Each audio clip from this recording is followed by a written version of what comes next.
I'm taking an Heirloom 20 gauge shotgun that's been in the family for over 100 years and turning it into an heirloom hunter. My name is Jeff Royer and I have 9 granddaughters, 6 and under. I got the shotgun and laid it out and looked at it and saw what I wanted to use out of it. And so I started taking it down, disassembling. I was looking for large pieces of steel and pins. I was trying to figure out what am I going to use for pins in the handle right away. I knew I was going to use the walnut stock for the handle, so I was looking for all kinds of parts that I could weld together or use for components on the knife. Got everything laid out and labeled. So I figured most of the material was in the barrel, and so I cut them in 4-inch lengths because it was a 28-inch barrel, so the lengths came out just perfect. I got a little bit of the breech with it, which is fine too because it's thick. I split these in half with a bandsaw, cut them the dangerous way. I had to keep going in my mind back and forth on how I wanted to do this, and I had to actually see it in advance before I did the process. So I did lay this out and move things around and laid it out, plotting, planning, and scheming over and over and over again. And I found myself waking up in the middle of the night thinking about this project, just like 2 or 3 o'clock in the morning, just have this epiphany moment like, oh, I'm going to do this. Oh, I'm going to do that. And so I would write it down and then implement that later on when I got to it.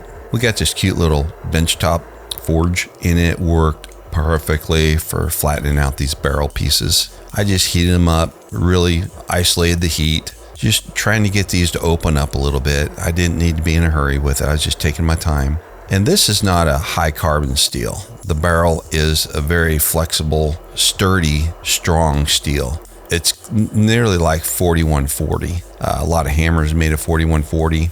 This is not on the brittle side either. It's on the softer. So we're not actually going to be able to use this for the blade edge. We'll get to that here in a little bit. But I just wanted to flatten this out to get a billet started so I can have some material to make this knife out of. So I cut all these pieces up, get them nice and flat. They're not real thick, you can see that. I think I got enough material to make a billet now. You can still see the manufacturer's name in the steel at this point after I get done forging on it. So I didn't want to grind the mill scale off before I do my forge welding. So I put this in muriatic acid overnight and let the mill scale be ate off by the muriatic acid. So it just bears just the plain steel with no mill scale on it. Very nice welds. I'm gonna wire wheel them a little bit, clean them up, rid of all that crud. There, you can see it right there. 20 gauge made in the USA. Incredible. This shotgun manufacturer, like many others, had their firearms made by several different companies in the U.S.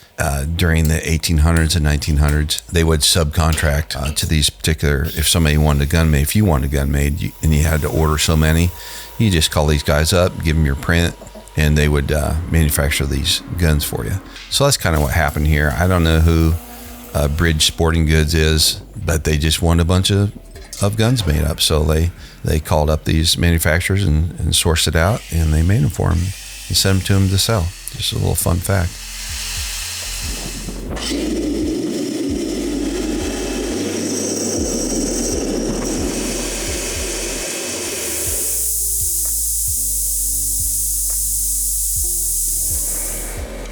First press, nice and gentle, and back in the fire to keep the heat up, get a good forge weld, and then I start working it out, just like usual. I'd never built a hydraulic press before. I've been around a lot of industrial equipment and off-road equipment, cranes, dozers, and all that. But when we put this press together, I just got really fortunate on how it worked out the first time, especially when you see the feet control here. You can run it by hand or you can run it with your feet, and it's very easy to feather in the pressures, and it gets your hands free so you can get 2 hands on your billet. I like that. I don't like one-hand billet. It's just very cumbersome for me. The press is very ergonomic. The steel's welding together really well. It was a great steel to forge weld together. Some metals don't like to be forge welded. So now I've got my billet put together, and I'm going to cut this up and stack it. So maybe I can get a little bit of layering, a layer count to show up. I know it's not Damascus, but if I weld these together and fold them enough, it might get a little grainy and start showing a little bit of a forging pattern on the finished blade.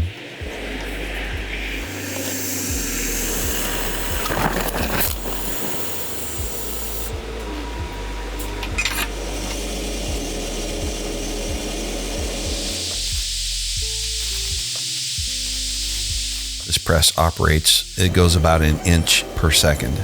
It's very quick for repetitious presses, but it does move the steel differently though. It does not move the steel like a trip hammer. The press is definitely a little different. I stacked and welded several times to get the layer count up, hoping that it would show in the profile on the knife on the side view.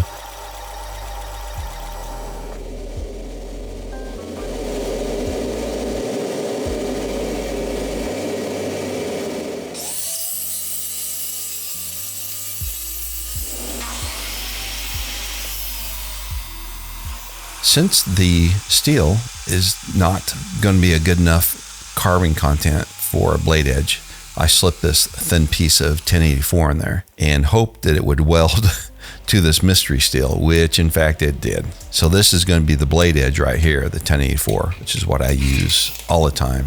We're going to weld up like a sandmai type construction. I got the gun barrel on each side of that core, that 1084 core, and it's really cold outside. There's ice crystals and the roads are freezing up right now, but we're just gonna keep working and just crawl our way back home. All right, I got them welded together. I'm gonna start shaping and forming the knife. I call this knife that I'm building Nana's Little Helper, because when I was talking to my customer, he said that his Nana had this shotgun. So I just instantly called it Nana's Little Helper. This gun has been handed down through the family. Nana's not with us anymore, but Nana passed this gun down through the family, and my customer ended up getting it. Get the tip worked out, locate the tang, start forging the tang out, get her nice and flat.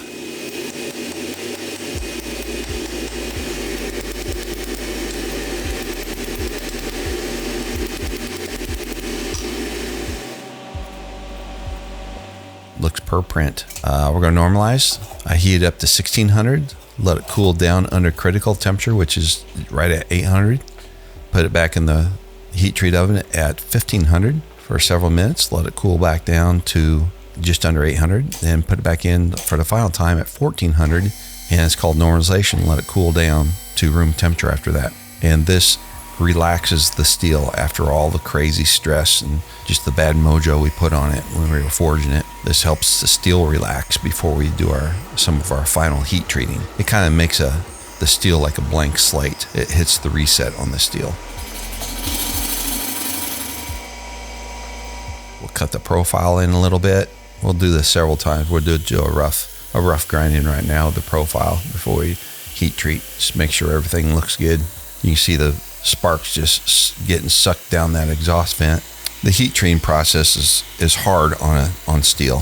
So what I'm doing here is I'm softening the edges with a very fine wore out piece of 320 grit sanding belt on this belt sander, and soften the edges. Just put a little radius on them, because when you heat that steel up to 1525 degrees and cool it down to room temperature in just a second or two, if there's any places, nicks or dings in the edge of the steel, it can become a stress riser and it can actually crack. Back into the heat treat oven, 425 degrees. That will make the steel tough.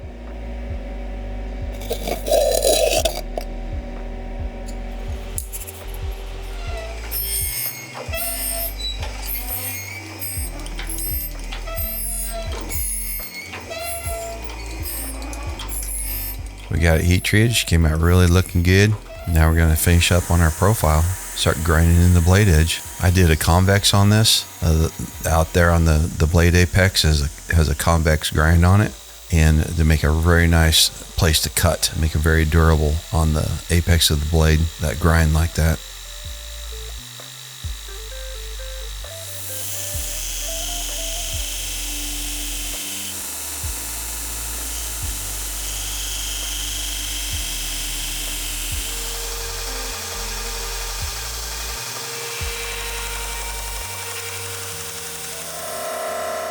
I'm grinding in the plunge grind. It's right at the ricasso area. It's a plunge grind. We use this grinding platen here. It's flat platen. It has a very particular radius ground on the edge of it. These belts go over that. It's a pretty sharp radius, but these belts go over it.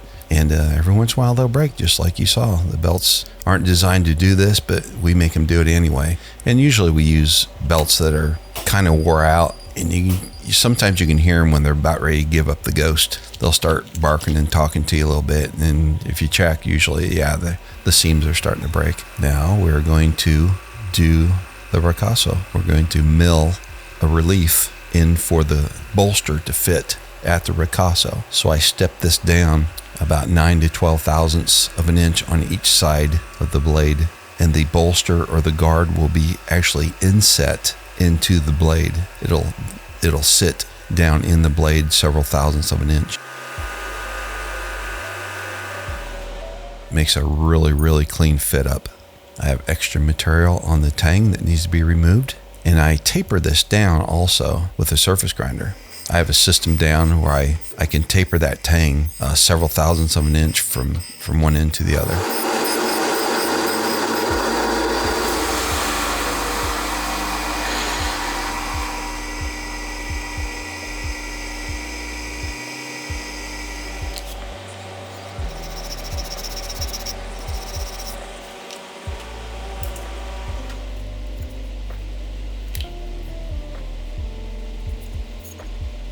Now we're going to work on the bolster.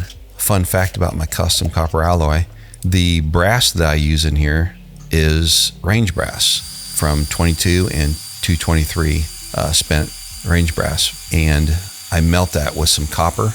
When you polish it, it's a golden bronzy hue. Doesn't look like brass, doesn't look like copper. It looks like really close to a silicon bronze. So I've been using that for quite a few years, especially on a project like this.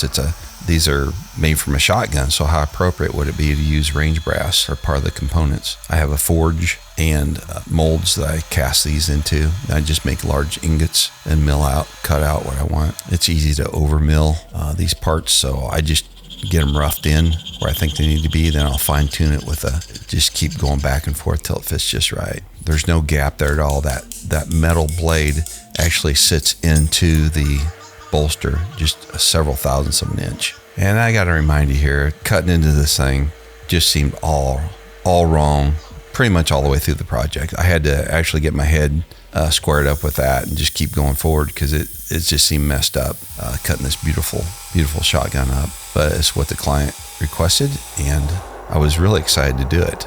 This is a walnut stock. It was original on the, it's not stabilized or anything. It's just been around a long time. And this sat in my shop for probably 2, 3, 4 months before I even got to it. So it had a chance to acclimate to my environment as well, which is mostly a climate controlled shop.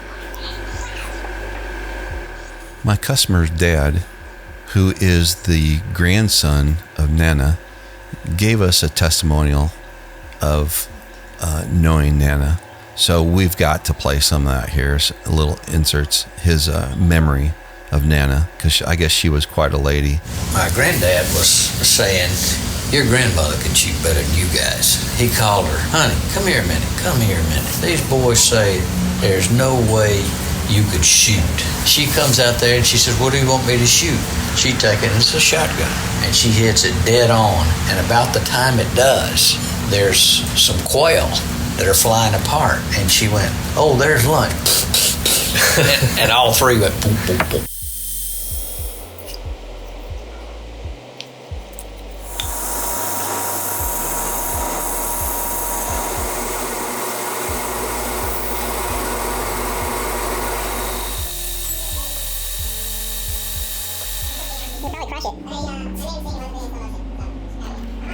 Little man's got to put his reading glasses on, his magnifier to be able to see in order to grind and do some of this fine finish work.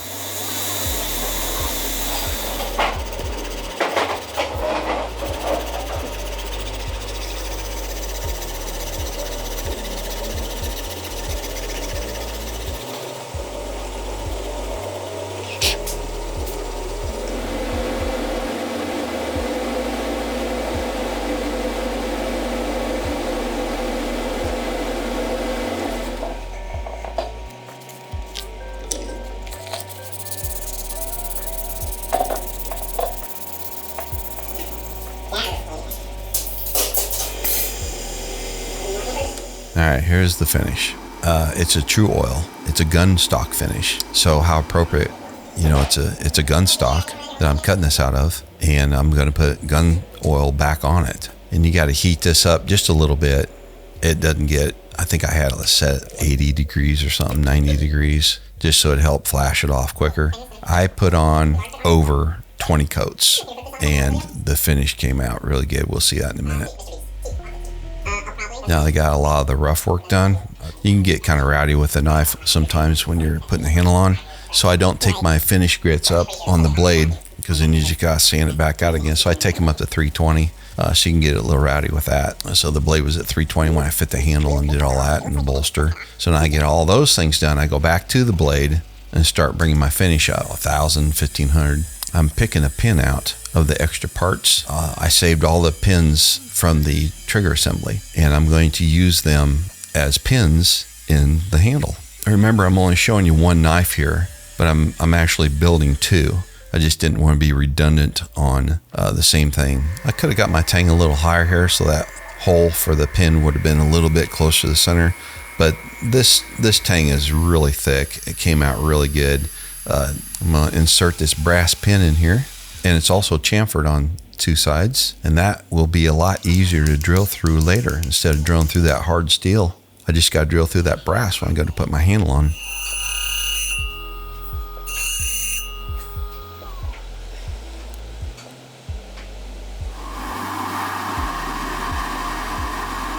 Got some etching fluid. I went around with this a little bit, trying to get a beautiful etch that I liked. I tried a couple different things, and I settled for this last one here. It came out really nice and dark and vibrant. You'll see that here at the finished pics here at the end.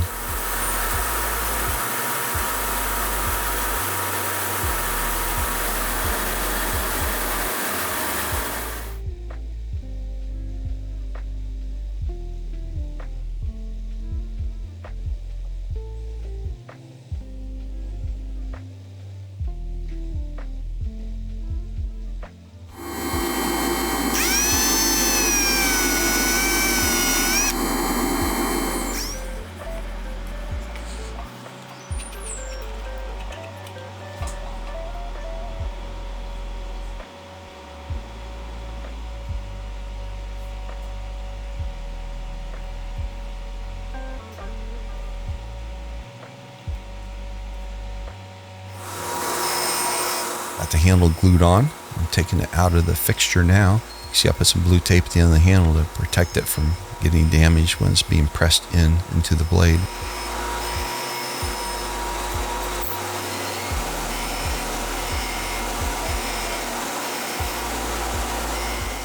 We're running up on the final part of sharpening. I was really nervous about this because I didn't have any more material to remake the blade. I had to get it first time. I didn't want to etch and sand the blade down more, so I was really careful while I was grinding this.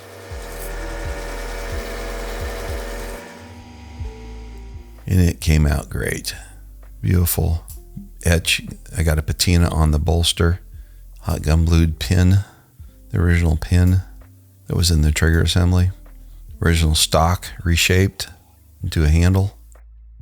I also made two sheaths for the two hunters that I made.